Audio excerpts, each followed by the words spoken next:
All right, everybody, 6 o'clock. If we could stand for the Pledge of Allegiance. I pledge allegiance to the flag of the United States of America, and to the republic for which it stands, one nation, under God, indivisible, with liberty and justice for all.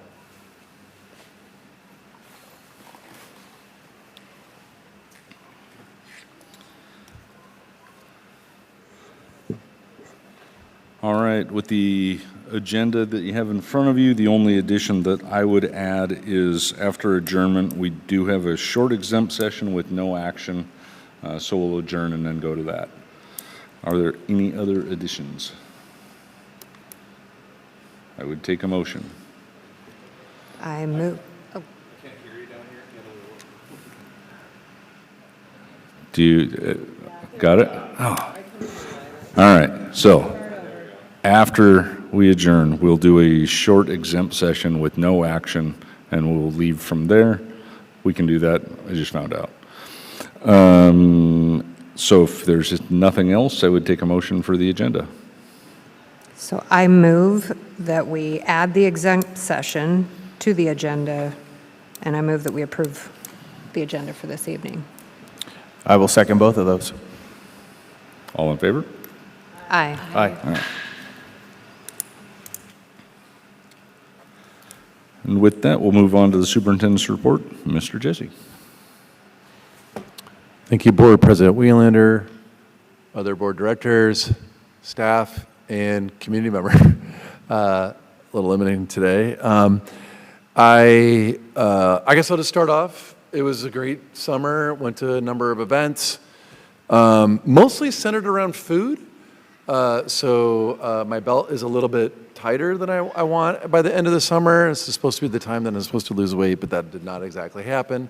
Had a really good time interacting. I know a number of staff, also especially from district office, were out at events this summer, just really trying to get out there and connect. It's just a really good opportunity for us to share, updates about the district, update information. As many times I've gotten up here that, we'd love to give factual information. So there's always a lot of questions folks have, like, does this work? I had one this morning from a dad. I've had many about the budget. I've had, just a lot about transportation. When do we have enough bus drivers to all the way to hey, what's going on with the books, or what's the expectations for kids? So we get a whole wide range.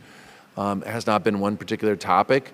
But what I have overwhelmingly heard is a lot of positive things about the Shelton School District. That has been overwhelming this summer, for sure.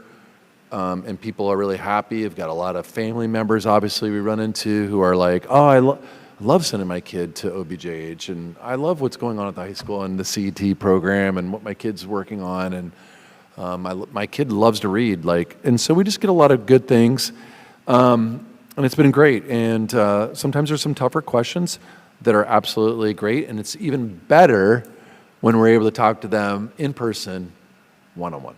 And so been really good. I want to thank all my staff who have been out there working hard, over the summer to connect. I just think it's kind of like the unthaw from COVID. I think finally other people are also branching out there. A special thank you to the Shelton Farmers Market, because they've hosted us for a number of their best. So we have a tent there, and they've done a number of things to help out the district, including some supply drives. So always like to give a little shout out for those who have been partnering with us.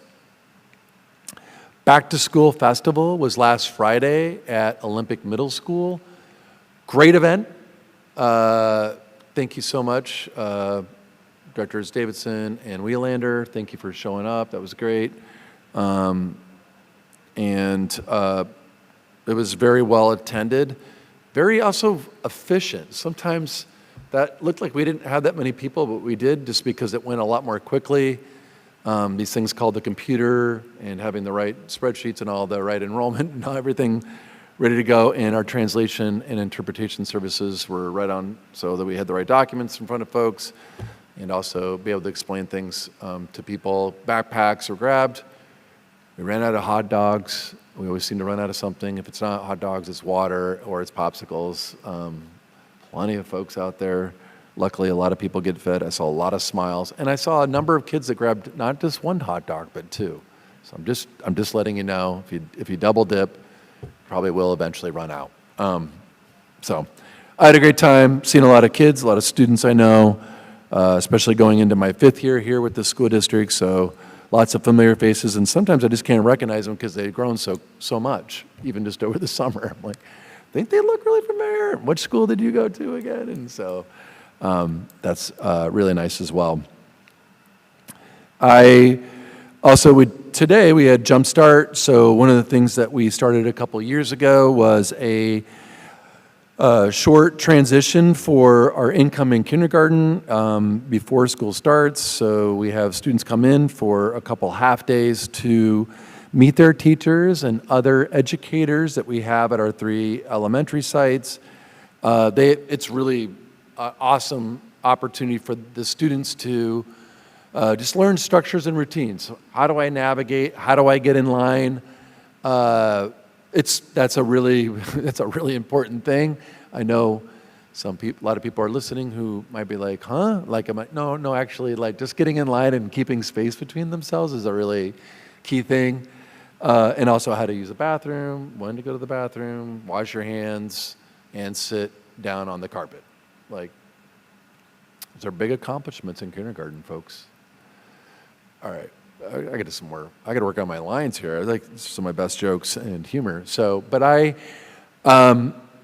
Jumpstart, I want to thank the educators for doing that. Those are big deals for us because when school starts and those students who go through those couple days already know how to quickly navigate school, and we have no time to lose because we have 180 days with our students, and we want to make sure that we can get things in mileage with them as best as possible. That's why I'm a huge proponent of early learning. I love our ELC, so preschool is a really important thing for us. One thing I've been teaming up with the YMCA and Mason County Economic Development Committee. Just yesterday, Clinton Sherman, head of finance, and I met up with some folks. We got a grant, $60,000 grant to explore early learning of preschool here in Mason County. So it's some initials conversations, but if it was me and I could snap fingers, we would have a expanded early learning center for our families in Mason County because there is always a shortage of high quality preschool services. And so a lot of working families need it, and they need it at a rate or tuition that is truly affordable. I'm telling you, 2 kids in preschool is a mortgage payment. So we really want to work on that. So just exploring another positive things. And thank you, Mason County EDC and YMCA for teaming along with us and envisioning hopefully some more preschool opportunities here in Mason County. Last but not least, Cedar Choice Evergreen Campus. Really nice to see the sign outside of Cedar. It's really clear when you come around the corner, right there in the main portable. So they have their campus there. Working with the staff already. Lots of energy and excitement about the ability to have Cedar Choice students work with Evergreen students and for Cedar and Choice to come together for some shared courses. Just really lots of ideas and also plans for this year that I think will really enhance the experiences for our students. We have a number of actually families outside of the Shelton catchment areas or our non-high schools. Even outside of there are students seeking to go to Cedar and Choice. So that's where actually I continue to believe we will continue to see enrollment at those 2 particular campuses as people are seeking kind of a smaller school experience. So with that, I will conclude my comments. Lots to catch up from the summer, so just lots to say. Great, all good stuff. Yeah. Okay, on to community comments. As part of the regular school board meeting, the board welcomes community members to make public comment in person and/or by phone as conditions allow. Please see the full script with call-in instructions and guidelines for community comments displayed on the screen above. Nothing on the list. Anything online? Okay, on to item number 5, public hearing on proposed 25-26 school district budget. Mr. Sherman. Good evening. Today we're going to walk through what we initially, there's been no changes to what we talked about during the work session. I just want to walk through this again for you guys to see it and see if you have any more questions, and then you have an opportunity to vote at it at the end of the agenda. Oh, do I need to get closer? A little closer to the Sorry mic would about be that. great. I can lean. So just a quick reminder, we do operate more than general fund. That's what we've been talking about the entire time I've been here, but we do have some other operating funds, the capital projects fund, debt service, transportation vehicle, and the ASB fund. Those all have expenditures in them and have revenues that come in. Those all balance really easily. Here's a quick snapshot of those. These are all then approved by the board and then sent up to the state. And the apportionment level is the expenditure level that we are, the appropriation level is the expenditure level that's being approved tonight. No real changes here. The big news is that ending fund balance for the general fund will be roughly a positive $1.6 million. That's not a different number than we talked about before in the past. This is a graph we've been looking at all year. This will be updated and reforecasted for next year, and that is all based off of enrollment and the revenue that comes in, as we've talked about. We're going to forecast 4,375 students coming in. That'll generate roughly $85 million. We plan to spend roughly 81. One thing of note here is that the state had made some changes to how you can spend MSOC dollars a couple years ago, and so I have to let you know that we're getting $5.4 million of basic ed for MSOCs, and we're spending 5.5 in these very strict categories, just to let you know we're not using those dollars allocated for MSOCs in salaries. So that's a disclosure that's now required. But this graph itself has not changed since we've been talking about it. We are still a people-oriented business, and that's where the majority of our dollars go. This will shift a bit as more and more as students come in, and it looks, but as of right now, $85 million coming in, $82 million, $81 million going out with an ending fund balance of 1.6. That is the general fund in a nutshell. Just really quickly, the capital projects and those other operating funds have real strict limits on what can be spent there. So the transportation vehicle fund can only buy buses. Debt service only services our debt. ASB is managed by the students and dictated, it goes for those cultural, athletic, recreational, and social purposes. And capital projects there is just for really small projects because we don't have any large constructions going on right now. And that is all I have. What questions do you have for me? Not so much question, but just a comment going through the study session. Really appreciate the detail and the hard work that clearly went into this budget. Appreciate the forward forecasting and a reminder. I guess I do have a question. Yeah. On this track, hopefully we'll be out of trouble. Couple years, 2 years down the road is what we're headed towards. Yeah, I mean, we talked about this in November, Yeah. and how different, and in January again, is that in the simplest form, it's a numbers problem, but to fix this problem in 1 year would devastate all the educational programs and the good work that everyone's doing now.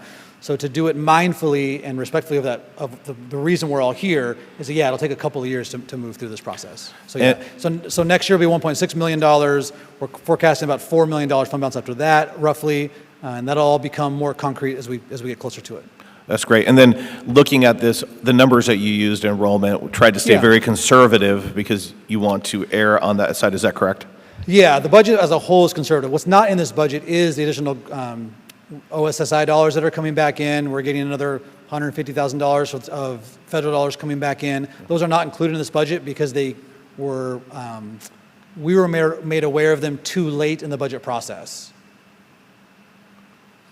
Oh, sorry. Sorry, I stood up tall. Sorry. No, that's okay. One last question. Transparency in the community wanting to follow along with the budget, see where we're at. People can keep up to date on that online, and then you'll continue Yes, to on the give website. reports every... That's exactly right. Monthly, I'll come and talk more about it. And if, as always, if anyone has any questions, feel free to reach out, email me, call. I'm happy to meet with anybody who has questions. Appreciate It's all a the- complicated document, so happy Thank to you. help. Yeah, I appreciated everything that you went over in the budget study session, as well as keeping all of this online so that the public can see it. Of course. I know one of the things that I've been concerned about, and people in the public have too, is our community businesses. Yeah. And making sure that we have communicated with them or have payment plans with them so that the people that we are doing business with, especially those here in our community. Yes, that is the focus, and I guess one of the things we talked about during the budget session is that our MSOC expenditures are higher, but they're higher on purpose so we can get caught up with all these local vendors and get out from under these outstanding invoices. That's exactly right. Thank you. It is still a little bit quiet, like I keep, Sure, that's my fault. well, yeah. Yeah, there's definitely something weird with the sound tonight. Okay, all right. We haven't had a board meeting for a bit, so everything's a little rusty again. And there is the air ducts in here are Yeah. very loud. Okay. The speakers back there are working, and so these, I think we're working on so that it can hear better, because the way the air runs in here, it cuts off the noise that's back there. But when we do speak right into the mics, it is really helpful, because that Yes, sir.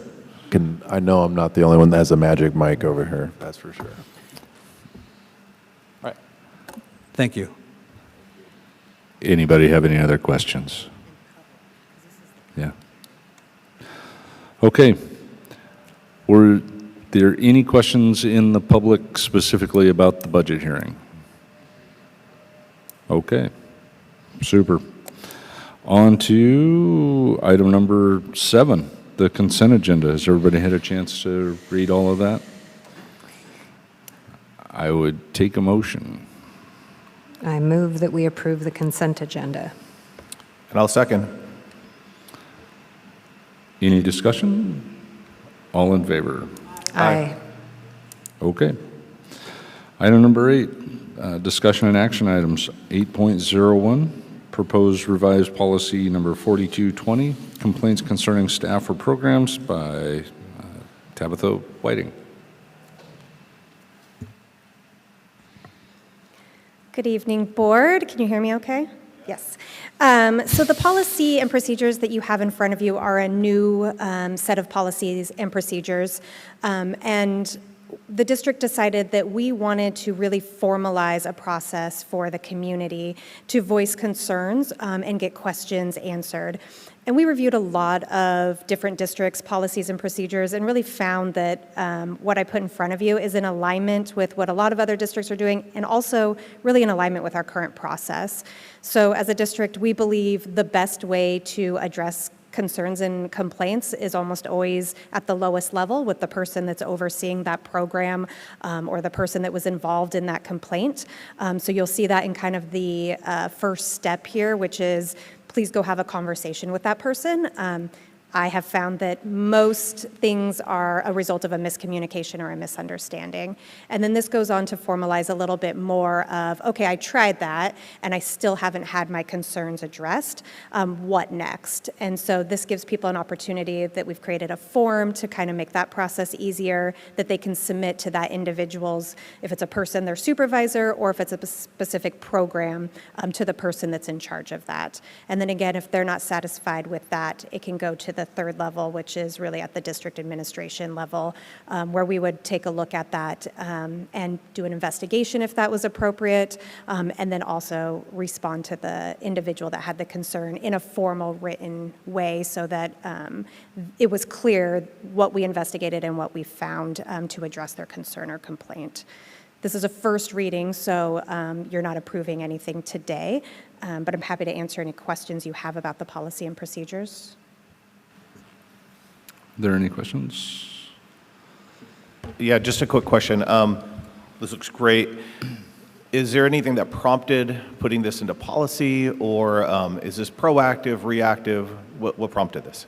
Yeah, this was really to codify what we're already doing. We want to make sure that if people have concerns, that there is a clear process for them. It's important that they feel valued and heard, and we believe that this gives them an avenue to do that. Mm-hmm.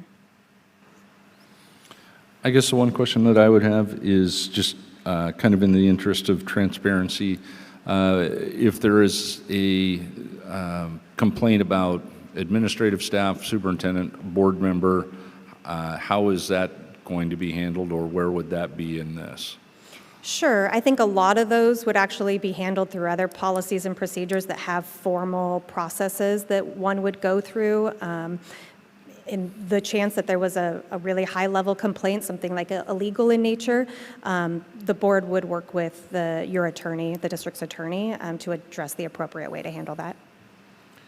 Yeah, so this doesn't preclude other rights that people have. You can still have filings with the Office of Civil Rights, with OSPI, and also, as Tabitha was mentioning, around a legal proceeding, a legal filing with that. But there are a whole bunch of other processes that we have laid out. We've gone over curriculum, for example. I want to make a complaint on that. That has its own process outside of this complaint, because there's a lot of specifics.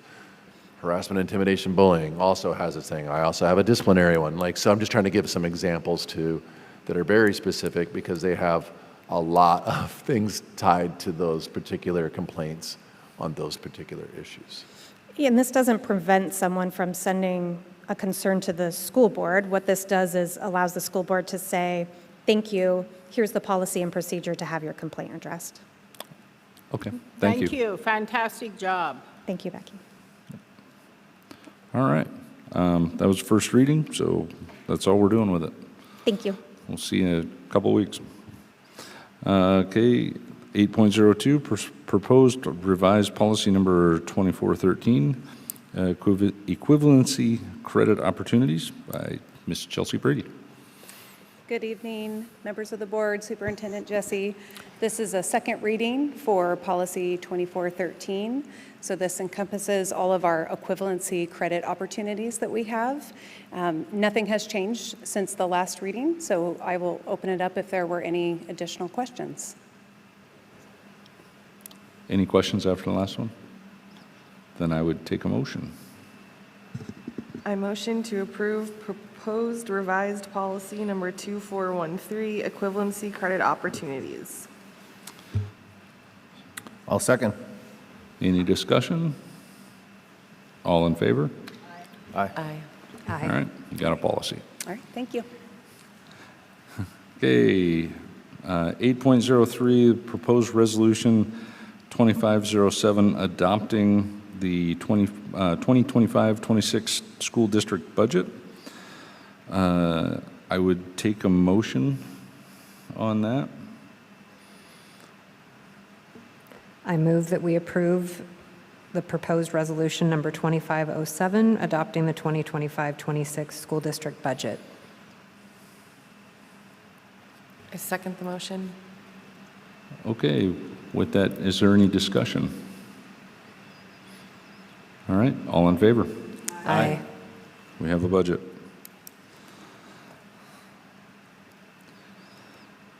Item number 9, board member comments. We'll start on the far end. Director Dale. Yeah, just a couple quick comments. I wanted to say thank you to Superintendent Jesse and his team for being out there in the community so much this summer. You guys have been lots of places and lots of opportunity to talk to people. You've been using our local media routinely to get communication out, and really appreciate that effort. I know it's a whole team and people who maybe don't always do that, jumping in there, answering questions, so appreciate you guys doing that. And then, of course, all the teachers going back to school this week, all the prep, all the classroom, all the time in there getting ready. We appreciate you. This is what we're here to do, so thank you. Director The Cronquist. staff for all your hard work. It's much appreciated. We see you. Director Gilmore. I'm just looking forward to kicking off another school year and welcoming back all the teachers and thanking all the staff who have been diligently working all summer to bring back the teachers. And I'm just really looking forward to this year and keeping those literacy rates up on the rise. Director Davidson. Yeah, it's nice to be back in here. It actually felt like a pretty big break that we got this time for some reason, even though there's still a lot going on. I do want to thank, Robert, you and your team for keeping all of the schools looking great over the summer. I drive past them all the time and, really appreciate the work that you and your team do.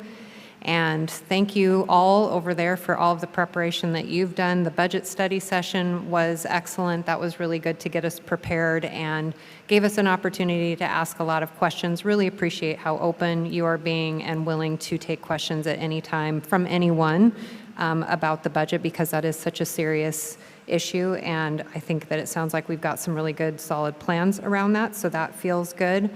The Summer Summit was one of my highlights from last week. I was so glad that that was mentioned. I went to that on Tuesday morning and stayed there for about an hour. There was a real positive energy that you could just sense and feel while you were in there. It was nice to see different teachers that I've known. It's striking me because I have a senior this year. I started on the school board when my oldest was a first grader and my youngest was a kindergartner. And my youngest, one of her teachers was in there, and I was able to give her a big hug and tell her how much she has meant to my daughter, because my daughter talks about her all the time. And you really get a sense for that just how much teachers have meant to all of us in our lives. I'm sure every single one of us can think of one or two, if you're lucky, more than that, who have really touched your lives. And seeing that room full of educators wanting to get their professional development was awesome. And then I will also say that going to the back to school celebration, I went to that on Friday, and there were a lot of people there. And it sounds like there were a lot of people there that stood in line to get in there. But that was another opportunity because there were booths for each school. And I had a chance again to have teachers come up to me and tell me that they really appreciated the education that was given to them. They felt like the school district listened to some of the things that they were really wanting to get some training on, and that occurred. So that was, as a school board member and a mom with kids in the school district, that was wonderful to hear. And it was just great to see kids' faces excited, grabbing different backpacks, walking through the school hall, being excited for school, and the community services that were there. Timberland Library was there, Mason Health was there, the farmers market was there. There were, just different things that families could get connected to as well. So just the community partnerships that are represented there was really awesome to see, and I loved that. So I did remind you all about the board self-assessment, so thank you for getting on top of that. I'm going to keep reminding you until that's done. It's something that the school board does each year. We do a self-assessment that is administered through WASDA, and then we're able to look back on that and see some of the places that we would like to work on as well. I also want to wish everybody just the best school year that they can have. I know school starts next Wednesday.